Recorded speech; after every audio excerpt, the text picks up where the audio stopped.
صلی اللہ علیہ وسلم یہ کہہ کر کے گئے ہیں کہ جب بندہ اس زمین پر اللہ کے اس اتارے ہوئے قرآن کو پڑھتا ہے، اللہ ہر لفظ پر اس کو 10 نیکی عطا کرتا ہے، 10 نیکیاں اللہ اس کو عطا کرتا ہے۔ اے اللہ کے بندے، ذرا مجھے بتا، یہ طالب علم ابھی نہ اس کے گناہ لکھے جا رہے ہیں نہ نیکیاں لکھی جا رہی ہیں، لیکن یہ ثواب بڑا کر رہا ہے۔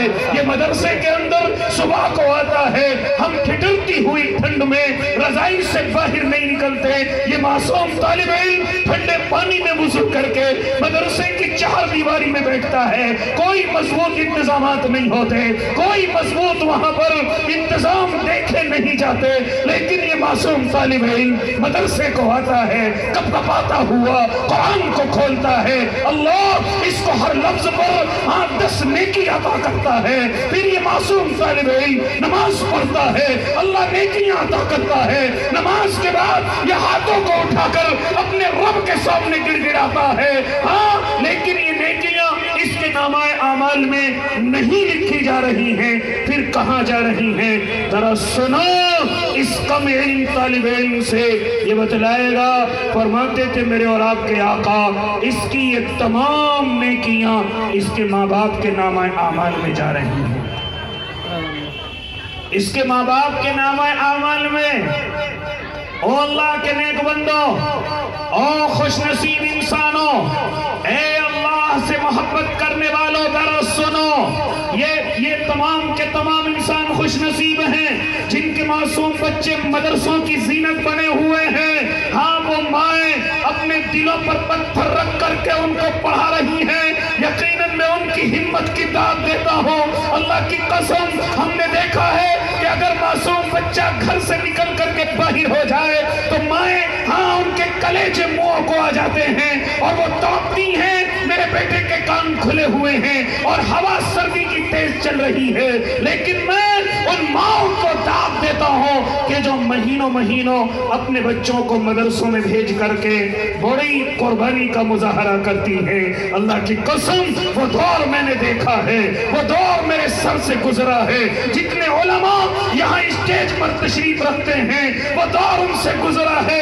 کہ جب ہمارے ماں باپ ہمیں مدرسوں کی زینت بنا کر کے آ جایا کرتے تھے، ہم عصر کی نماز کے بعد کبھی مدرسے کے گیٹ پر جاتے، آنسو بہاتے، کبھی کمروں کی طرف جاتے اور مدرسے کی ونڈو پر لٹک کر کے اپنے گھروں کو یاد کرتے اور آنسو بہاتے، کبھی مدرسے کی چھتوں پر جا کر آنے جانے والی گاڑیوں کو دیکھتے اور ہر گاڑی سے یہ سمجھتے کہ شاید اس میں میرا باپ آیا ہوگا، شاید اس میں میری ماں مجھے کچھ کھانے کے لیے لے کر کے آئی ہوگی۔ یہ طالب علمی کا زمانہ ہوتا ہے۔ اے اللہ کے نیک بندے، میں قربان جاؤں ان ماؤں پر کہ جنہوں نے اس قربانی کو برداشت کر کے کہ ادھر بچہ تڑپ رہا ہو، ادھر ماں تڑپ رہی ہو، تب جا کر اللہ ہمیں یہ حافظ قرآن عطا کرتا ہے۔ نعرہ تکبیر! آپ اٹھا کر بھائی زوردار نعرہ لگائیں۔ نعرہ تکبیر! نعرہ تکبیر! حضرت مفتی محمد خالد صاحب، حضرت مولانا محمد داؤد صاحب، نعرہ تکبیر! تب جا کر کے مجھے اور آپ کو اللہ یہ حافظ قرآن عطا کرتا ہے۔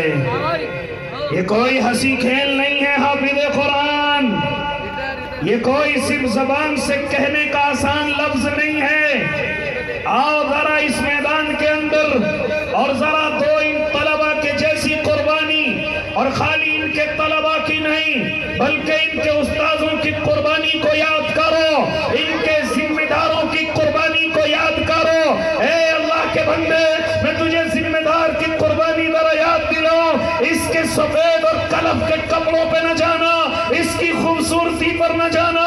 اللہ کی قسم، ہاں، جب یہ دن نکلتا ہے تو ذمہ دار کے دل میں یہ قرآن پیدا ہوتی ہے کہ آج میرے یہاں پر 6 استاد کام کرتے ہیں اور ہر استاد کو میں یومیہ 300 یا 400 روپے دیتا ہوں۔ ہاں، آج یہ دن نکلا ہے اور میرے سر پر 2000 کا قرضہ ہو گیا ہے۔ جب یہ مہینہ پورا ہوگا تقریباً مجھے